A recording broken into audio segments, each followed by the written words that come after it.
तो hello guys, आज जो है हम लोग फिगर ऑफ स्पीच को बहुत ही जल्दी ख़त्म करने वाले हैं और बहुत ही शॉर्ट में आपको समझाने वाले हैं कि फिगर्स ऑफ स्पीच होता क्या है। सो फिगर ऑफ स्पीच में जो हमारी मेजर है वो हम समझ लेंगे। सो पहले हम देखते हैं फिगर ऑफ स्पीच खुद क्या है। Figure of speech is a departure from the ordinary form of expression to produce a greater effect. इससे आप लोग क्या कर सकते हो, इससे आप लोग जो है जो नॉर्मल इफेक्ट होता है उसे हटा के आप जो है ग्रेटर इफेक्ट जो है सेंटेंस में ला सकते हो। और इसके जो है कुछ अराउंड 7 टाइप्स होते हैं, तो उन जो मेन होते हैं वो आज हम पढ़ने वाले हैं। सो इनमें पहला जो है वो है सिमली। मैं आपको डेफिनेशन तो आप लोग बुक से पढ़ सकते हो, पर मैं आपको जो हूँ बेसिक कॉन्सेप्ट आपको बता देता हूँ ईजी सा, जिससे आपको समझ में आ जाए। पहले मैं डेफिनेशन पढ़ देता हूँ। In simile comparison is made between two object of different kind which have however at least one point in common. Okay, so इससे आप लोग समझ गए होंगे कि इसमें जो है दो ऑब्जेक्ट के बीच में जो है कंपैरिजन होता है और क्या कहते हैं उनके अंदर जो है वो डिफरेंट होनी चाहिए और उनके अंदर एक जो है कोई पॉइंट कॉमन होना चाहिए। सो इसका भी हम आगे एग्जांपल देख लेंगे। और अब यहाँ पे हम बात करते हैं मेटाफोर की। मेटाफोर क्या होता है? It is an important implied simile. It state that one thing is like another or acts as another but takes that for granted and proceeds as if two things were one. इसमें यार इतनी definition को याद करने की जरूरत नहीं है, सीधा सीधा याद रखो। इसके अंदर जो है आपको समानता बताई जाती है, उसके अंदर आपको कंपैरिजन बताया जाता है। इन दोनों का एक एक एग्जांपल देख लेते हैं। पहले हम लोग सिमली का देख लेते हैं। सिमली का क्या है? ही फाउट लाइक अ लायन। वो जो है एक शेर की तरह लड़ा, शेर की तरह लड़ा। तो शेर की तरह लड़ा मतलब इसके अंदर जो है कंपैरिजन हो गया। He was like a lion in the क्या लिखा है? In the fight. हाँ, he was a lion in the fight, sorry, he was a lion in the fight. वो जो है शेर था जंग में। सो यहाँ पर जो है डायरेक्ट बोला गया है कि वो जो है एक शेर था जंग में। सो इसमें जो है बताया गया, समानता बताई गई है शेर और उसमें जो कि फील्ड में था। अब देखते हैं personification. In personification we use in inanimate object and abstract notation are spoken of as having life। मतलब इसके अंदर जो है आपका एब्स्ट्रैक्ट जो होता है, जो भाव होता है या फिर कोई आपको जो है नॉन लिविंग चीज़ होती है, उसको जो है लाइफ जैसे उसके अंदर हो वो दर्शाई जाती है। फॉर एग्जांपल जैसे कि लोग कहते हैं मुझे मौत आ जाए, तो भाई वो ये इसका कोई मतलब नहीं है। ठीक है, इसका भी एग्जांपल यही है, death lays is his icy hand on kings. मतलब जो है एस हटा लेना किंग में। मतलब जो है डेथ ने जो है अपना आईसी हाथ जो है राजा पर रख दिया। इसका मतलब कोई नहीं निकल रहा, पर इसको पढ़ के आपको पता चल जाएगा कि जो किंग है, जो भी इसके अंदर जो है बताया गया है, उनकी डेथ हो चुकी है।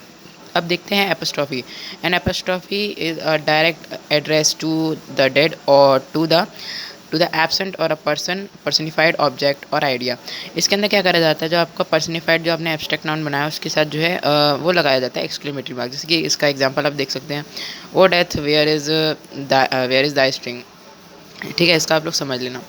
अब बात करते हैं, तीन और रह गए हमारी मेन, जो कि है पहला है हमारा हाइपरबोले। इसका देख लेते हैं। In hyperbole statement is made emphatic by overstatement. Example हम देख लेते हैं। मतलब पहले मैं समझा देता हूँ। मतलब इसके अंदर क्या रहता है, इसके अंदर जैसे कि आपने कोई स्टेटमेंट जो है उसको आप बढ़ा चढ़ा के बोल रहे हैं। मतलब वही बढ़ा चढ़ा के बात बोलते हैं, जैसे कि चांद तारे जोड़ लाना, ये सब पॉसिबल नहीं है, पर आप बढ़ा चढ़ा के बोलते हैं। एग्जाम्पल में देख लेते हैं। Why man if the river were dry I am able to fill it with tears. भी देखो कितनी बेकार बात है।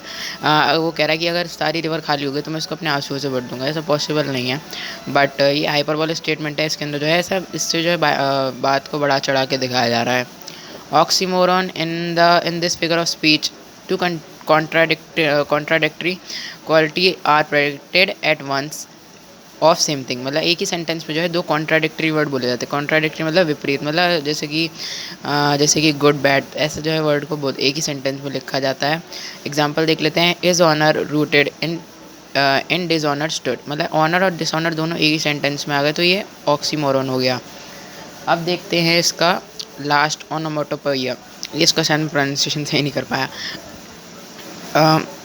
It is the process of creating a word phonetically initiates, resembles और suggests the sound that it describes। मतलब इसके अंदर जो है जो आपकी जो है मतलब एनिमल साउंड होती है, जैसे कि चिरपिंग जो बर्ड करती है, बार्क जो डॉग करता है, ऐसी साउंड होती हैं। और जो नेचुरली बनाई जाती है, जैसे कि क्या कहते हैं, आप जो किसी चीज़ को ठोकेंगे तो उसके अंदर से ठुक ठुक, जो भी ऐसी साउंड होती हैं, मतलब जो कि नेचुरली साउंड जो प्रोड्यूस होती है वो सारी ओनोमेटोपोइया में आती है। ठीक है, जैसे कि एग्जांपल देखे हुए हैं, कू बार्क म्यू बिल्ली का, बार्क डॉगी का, कू आपका जो है आपको पता है बर्ड में से कौन सा होता है, वो आई थिंक नॉर्मल बर्ड का होता है। तो ऐसे ही जो है ये ओनोमेटोपोइया में है। सो यही था हमारा फिगर ऑफ स्पीच। हमने इसको 5 मिनट के अंदर ख़त्म कर दिया। अगर आपको अच्छा लगा हो, अगर आप ऐसी वीडियोज़ और चाहते हैं फ्यूचर में, तो इस चैनल को सब्सक्राइब करिए, इस वीडियो को लाइक करिए और अच्छा सा कमेंट, अगर अच्छा लगा हो अच्छा, बुरा लगा हो बुरा, कमेंट बॉक्स में करते जाइएगा। तब तक के लिए जय हिंद, गुड बाय।